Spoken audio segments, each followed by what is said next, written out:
Փաշինյանը այսօր նորից անդրադարձել է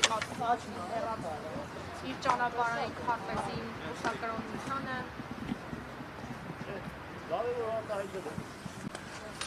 Որևէ վտանգ չեք տեսնում։ Ես անձամբ չեմ տեսնում։ Ընդհանուր առմամբ չգիտեմ ով ինչպես ես չեմ տեսնում։ Դժվարություններ են կհաղթարակել ինչ է։ Միջայլոց տպավորությունը, որ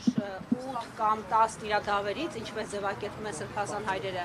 մի քանիսը կարծես թե հետ են կանգնել իրենց որոշումից, համենայն դեպս նրանց մեջ այլևս չկա այդ միասնականությունը։ Ինչ եք կարծում։ Ես այդ տեղեկությունը չունեմ։ Նրանցից ընդամենը մի քանիսն են ակտիվ շփումների մեջ եւ տեղեկությունը չունեմ, հետեւաբար չեմ կարող ձեզ բավարար պատասխան տալու, ժողովուրդ չանկաներեք, երբ որ ունենամ տեղեկություն իրար գտնում դից չկա։ Բայց չի էլ ավելացել նրանց թիմը, այսինքն այլևս շրջիկ է այն քահանան, ով համաձայնել է կրճատել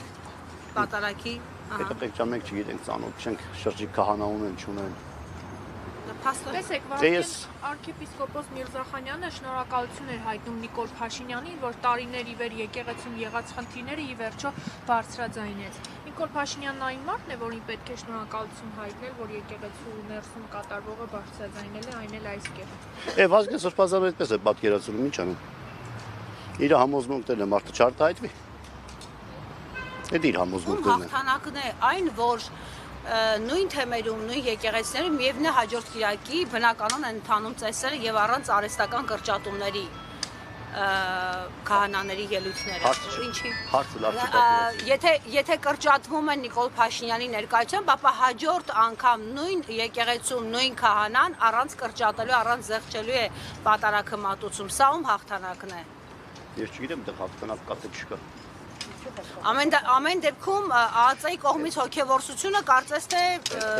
այդ ես չգիտեմ, ամենայն դեպս այն ինչ որ անձամբ մեզ է վերաբերում, մենք մեր կեցվածքը արդեն արտահայտել ենք, մնացածը ես ինչ գործ ունեմ։ Իզեր կարծիքով ինչու Երևանի թեմի քահանաները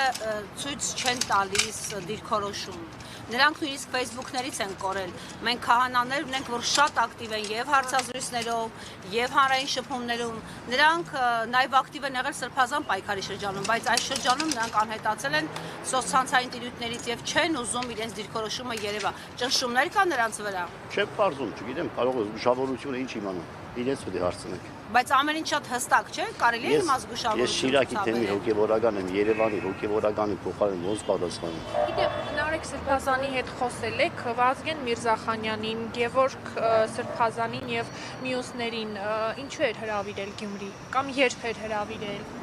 Բայց դուք Նարեկ Սրբազանի տեղը չգիտեք։ Գիտենք, բայց ես իր փոխարեն ոնց եմ պատասխան տալ։ Գուցե խոսել եք իր հետ, դուք էլ գիտեք։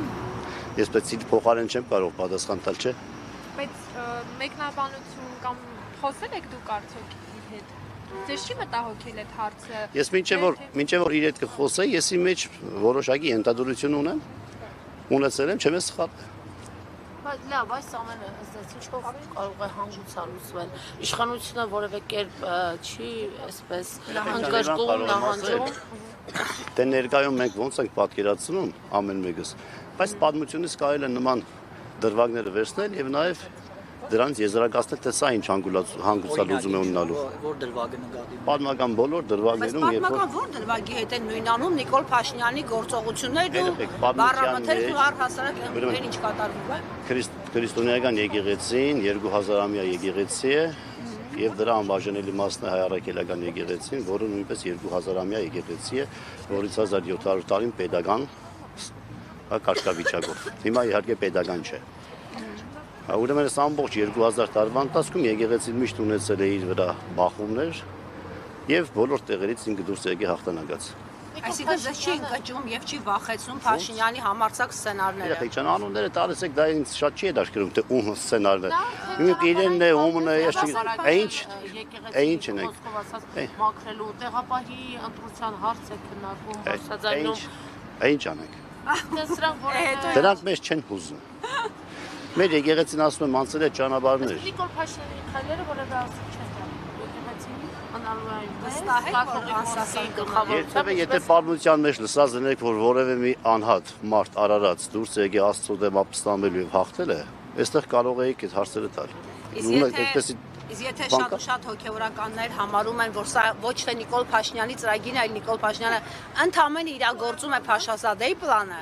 այս դեպքում մենք էլի նույն համարձակությամբ կասենք, որ հաղթանակը միևնույն է եկեղեցու։ Հոգևորականները այդպես են մտածում եւ արտահայտվում։ Իրենց պիտի հարցնենք։ Չէ, այդուհանդերձ, եթե համարենք, Աստված մի արասե, որ այս ծրագիրը ոչ թե փոքրիկ ԿՊ-ական խմբակի ծրագիրը, այլ մասշտաբային է եւ արտաքին ճնշումներով են, ելի մենք նույն վստահությամբ կարող ենք ասել, որ եկեղեցին է հաղթելու։ Միանշանակ,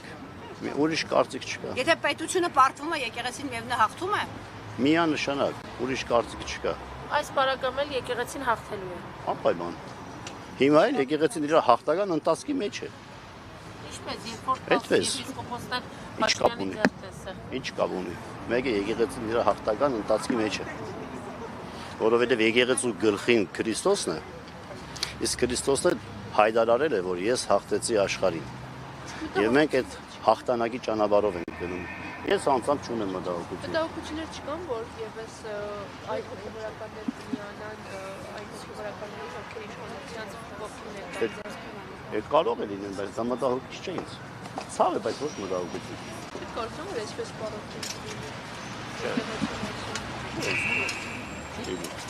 Եկեղեցու ներսում չի լինում տարավ։ Եկեղեցու ներսում լինում են առանձնացումներ, որոնք ինքնաբերաբար եկեղեցուց դուրս են համարվում, եւ եկեղեցու ներսում մնում է չպարակված։ Շնորհակալություն։